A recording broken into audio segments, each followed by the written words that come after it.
हाय, good morning. मैं के D Gupta आपका दोस्त। आज हम लोग जिस टॉपिक पर बात करेंगे वो ये है कि अमीर कैसे बने, धनी कैसे बने।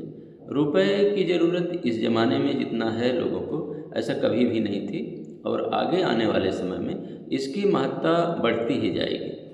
तो रुपया कमाना एक अलग बात है, उसको बढ़ाना, बचाने की बात मैं नहीं करता, उसको बढ़ाना, हालांकि बचाने से ही बढ़ेगा, एक दूसरी बात है।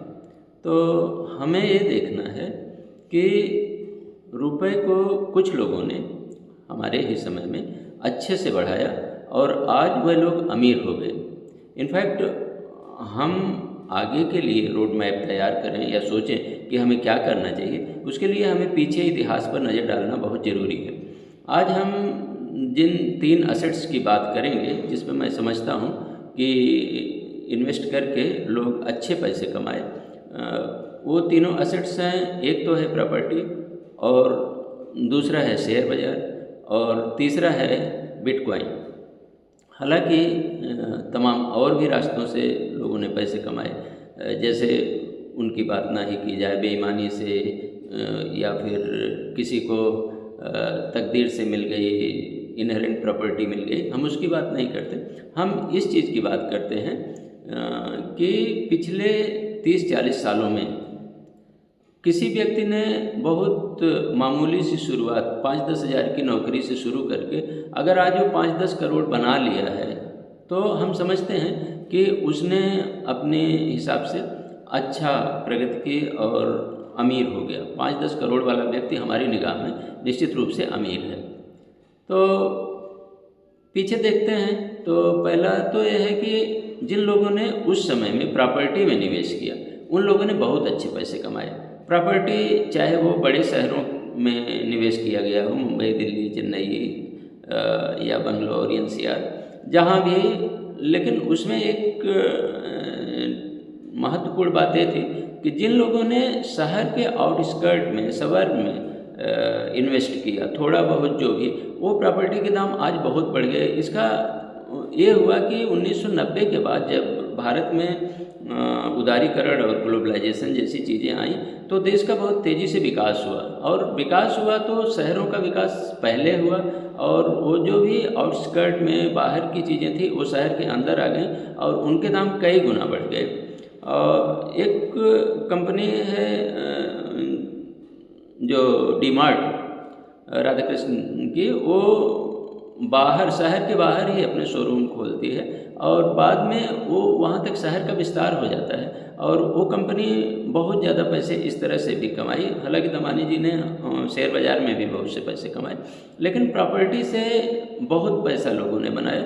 जो छोटी मोटी प्रॉपर्टी भी, थोड़ी सी भी ज़मीन का टुकड़ा कहीं शहर के किनारे डाल दिया था, आज उनके करोड़ों में प्राइसेस हैं। यहाँ तक कि बाज़ार में, गांव में, सड़क के किनारे भी जहाँ ज़मीनें पहले बीघा बिस्वा में बिकती थी, अब आज फीट में बिक रही, स्क्वायर फीट नहीं, रनिंग फुट। रोड के किनारे आप समझ लें कि 3 लाख 2.5 लाख रुपए फीट ज़मीनें बिक रही हैं, पहले बीघे में बिकती थी 20,000 25,000 बीघा।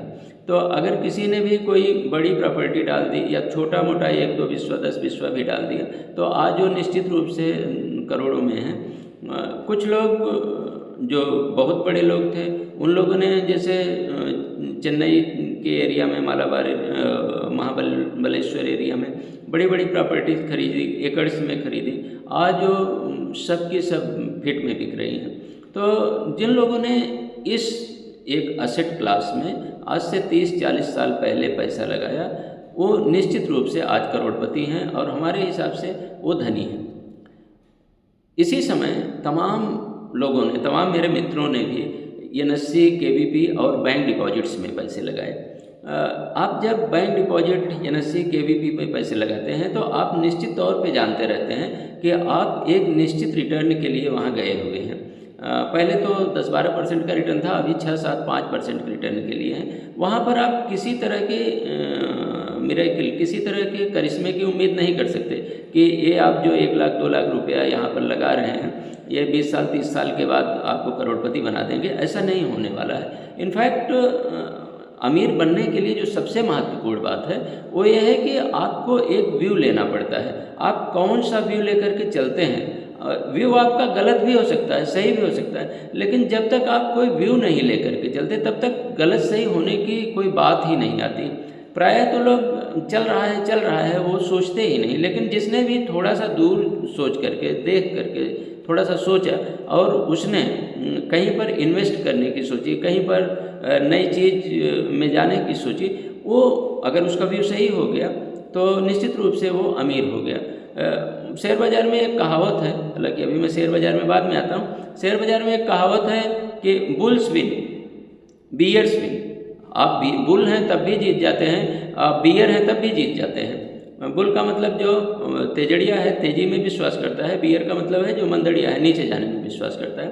Bulls win bears win but the pigs are slaughtered. अगर आप कोई भी निर्णय नहीं लेते हैं, आप ये सोचते हैं कि ये हो जाएगा वो हो जाएगा, मैं पहले उस लाइन में था अब इस लाइन में जल्दी लाइन तेज चल रही है, इसमें खड़ा हो जाऊँ फिर उसमें खड़ा हो जाऊँ, तो आप कहीं के नहीं होते हैं।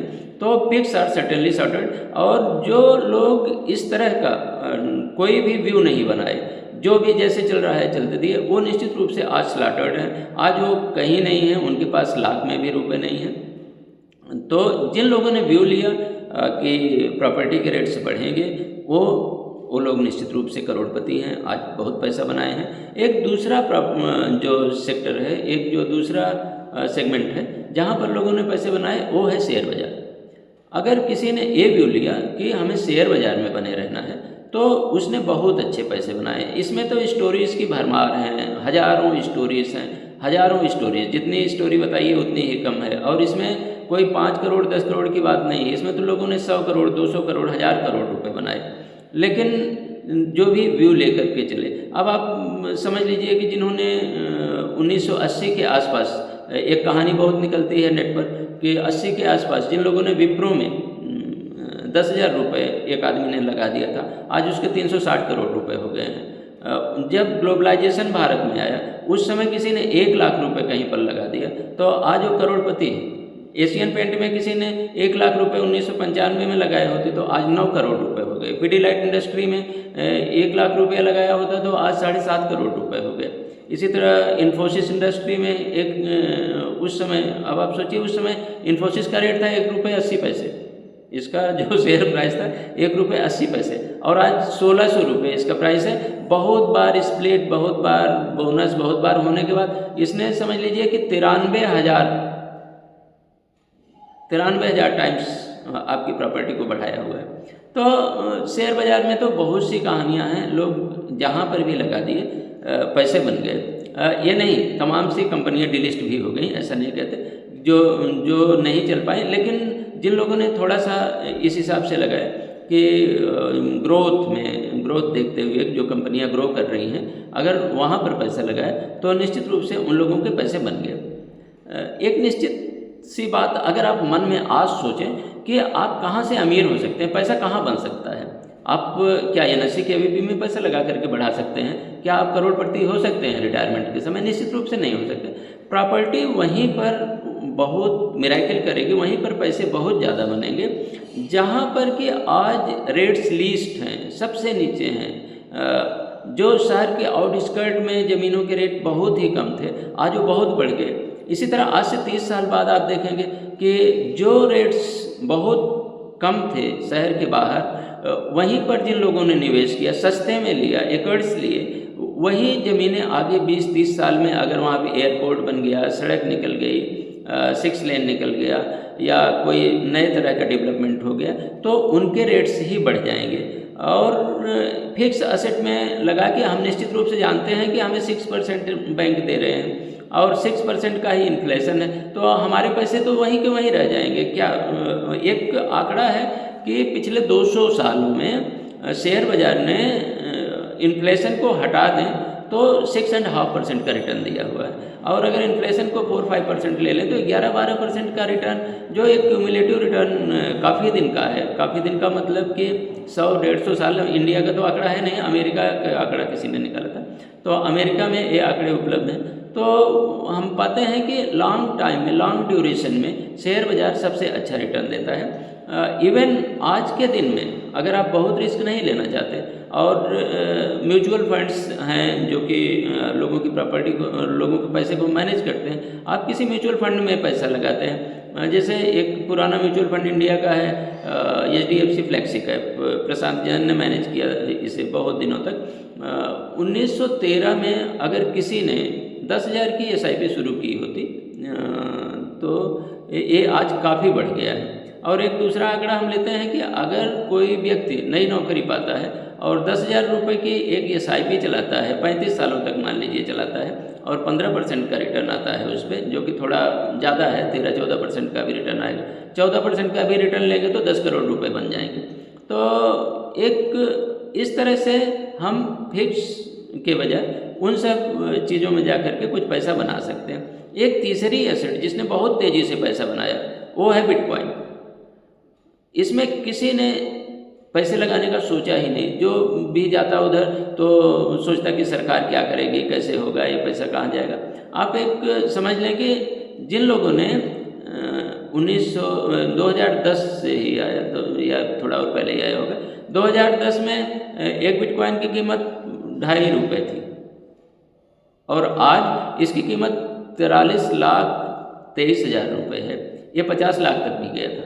आप सोचें अगर किसी ने 10 बिटकॉइन खरीद लिए होते और आज तक ना बेचे होते तो निश्चित रूप से वो करोड़पति होता। तो कुल कहने का मतलब ये है कि अगर आप ऐसी जगह पर पैसा लगाते हैं या ऐसी जगह पर जाते हैं जो अनछुआ है, जिधर सारे लोग नहीं गए हुए हैं और उधर ग्रोथ की उम्मीद है, तो निश्चित रूप से आप सफल हो सकते हैं। हालांकि आपको कोई ना कोई व्यू लेना पड़ेगा, आपका व्यू सही भी हो सकता है, गलत भी हो सकता है, लेकिन आप ये सोच करके काम करें कि अगर आपका व्यू सही हो जाए तो आप निश्चित रूप से अच्छे पैसे बना लें और करोड़पति हो जाएं। एक तीसरी बात है कि क्या तुमने पैसे बनाए, तुम क्यों ये सब बातें बता रहे हो। लेकिन भाई हमने नहीं बनाए, लेकिन हमने देखे, हमने जो गलतियां की उन गलतियों को मैं समझता हूं कि दूसरे लोग ना करें, और उनको देखते हुए मैं सोचता हूं कि आपसे डिस्कस किया जाए। क्योंकि भाई वो इसका तो जवाब कोई है नहीं, लेकिन वो T.S. एलियट का एक महत्वपूर्ण जवाब जो मेरे दिमाग में आता है वो यही है कि सृष्टा और भोक्ता में हमेशा ही एक दूरी होती है, और कोई भी रचना जितनी भी महान होती है, सृष्टा उतना ही बड़ा होता है। थैंक यू, मिलते हैं अगले वीडियो में।